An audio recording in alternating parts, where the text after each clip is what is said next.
Hello world, my name is Clyde. You're watching my channel, Powaup, where I usually make videos about my Supra or Formula 1 2020 on my racing sim. I have a lot of fun with my Supra. I've took it on a racetrack recently. I've done a couple things to it, but unfortunately this is going to be one of those videos that aren't so positive. And it's going to relate to one of the big changes and the best thing I've ever done to this car, actually, which will be the downpipe, the Powerneedy catted downpipe. So to give some context, before I had the Supra, I actually had a BMW M235i. Before that, I had a BMW M4. So very similar platform. Yes, I know it's a Toyota, but it's really a BMW. And when I had the M235, I had an exhaust made by a company called VSRF, and that was a catless downpipe. So if you're not familiar with aftermarket exhaust on car, the quick notes are that essentially to make your car louder and faster, you want to remove things out of the exhaust and try to make it as straight as possible for the exhaust fumes to get out of your car. Doing a catless downpipe removes the catalytic converter so that the exhaust gases can escape as fast as possible. And since you have less of a restriction, you get a lot more sound. Now, the downside of that is that, one, you're polluting more, and two, it smells. If I were to be sitting at a stoplight when in my M235 and the engine will be just kind of running, I could smell the gas. Even if I had the windows down and I was driving at like 30 miles per hour, it would smell pretty bad.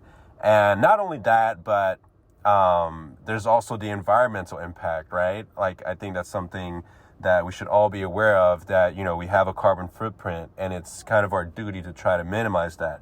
So this time around, I knew I wanted to get a downpipe for the Supra, and I decided to go with a Powerneedy catted downpipe. So instead of having a catless, I had a catted downpipe, still catalytic converter. It's just that it was a bigger diameter, so more exhaust fumes can get through, but there's still some restrictions. Now, the advantage of that is I get the same power gains as if I were to have a catless downpipe. I get, no smell, no exhaust smell. And then also the big advantage of a catted downpipe versus catless is that the catless downpipe will throw a check engine light. So as you're driving, your car will notice, the O2 sensor will notice that something's wrong with your exhaust. Like, wait, what happened to the catalytic converter, right? And you'll get a check engine light on your car. And then, of course, you can wipe it off. But if you have to take your car in for service, or if something happens to your car and you want to get it checked out, as soon as you bring it into the dealer, they're going to be like, whoa, what's this check engine light? It's something that stands out. And so that's going to raise a lot of questions. And then on top of that, you'll be driving around with a check engine light on your car that's permanently on. So if, let's say, something that you were unaware of were to happen with your car, like, let's say, I don't know, there was a faulty piston ring or something like that, and your car gave you just regular check engine light, then you wouldn't know it was there, because in your mind you'd think that, like, wait, this is just the catless downpipe check engine light, I'm running completely fine. So that brings us to 2 weeks ago. So 2 weeks ago, I was driving along with my catted downpipe. I think I was on my way back from dinner, maybe going about like 40, 50 miles per hour. All of a sudden, guess what pops up? Check engine light.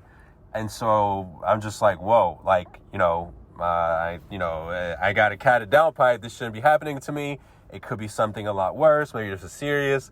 So I wasn't going fast or anything, but, I just drove home. I plugged in the OBD2 reader. And as I plugged in the OBD2 reader, the code came out. I think it was P0402, something about emissions. I can't remember the name off the top of my head. And that's when I knew. I've seen it before when I had the M235, because I had the catless downpipe. And as soon as I saw that, I was like, what the heck? Like, I got this downpipe, I got this exhaust, so I wouldn't have this problem. And it was just there. I tried to wipe it off. Usually within the OBD2 reader, you can wipe off different codes that come up, right? And so I tried to erase it, but I couldn't erase it. Like there was for some reason, the OBD2 reader just can't clear the check engine light code. So that was double annoying. And so it puts me in this position now where I have one of two choices. I can either A, get rid of the downpipe, go back completely to stock, which I really don't want to do. Like, I really like the way my car sounds now. I just, I was completely fine. I finally reached the level where I was like, all right, my Supra is good now. I'm going to leave it alone for 6 months. And then the other option would be to get a tune. And so this brings us to one of the biggest problems about the 2021 model year Supra, is that if your car was built, so not bought, but if it was built out of the factory in Austria, after June of 2020, your ECU is locked, meaning you can't do any flash tunes on your car. And flash tunes typically tend to be the better tunes, better ways to get power, because you're reprogramming the actual car's computer. Whereas a piggyback, you're installing a virus essentially on your car. And so it's kind of a big bummer. The piggyback, the most famous one, of course, is the JB4. It's what I had on the M235 and on the M4.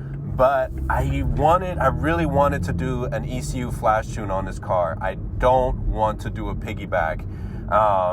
It's not just because I had some bad experiences with the JB4, which was kind of due to a faulty physical unit, but it's more so because the JB4 just isn't popular with the Supras. There's barely any Supra owners I've run into that use a JB4, and so part of the problems with that is that the less people you have that buy into an aftermarket mod like a tune, the less support it's going to get from that developer, from the manufacturer of the tune. And although Burger Tuning tends to do a decent job when it comes to customer service, for example, I can't find any dyno charts of 2021 Supras with a JB4. Like, for example, I want to know what I could get on 91 octane with a 21 Supra. And of course, JB4 had Burger Tuning had their own car that they tested stuff on, and so they have some data, but that's a 2020 car. And so I want to know, with a car that starts at 382 horsepower, what am I going to get for this tune? Like, I don't want to pay $500 just to clear a check engine light. That's kind of ridiculous. So I'm in this boat of,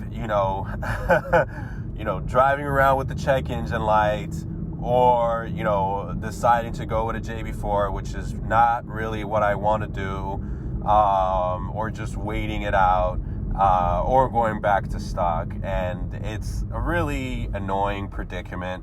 I feel bad for other 2021 owners, but luckily I don't know what it was, but I had some really good luck in that after a couple days later, guess what? The check engine light just went off. So for now, I am knocking on wood. I'm keeping my fingers crossed and hoping it can stay this way. But yeah, it is frustrating because I bought the downpipe for that specific reason. I went catted.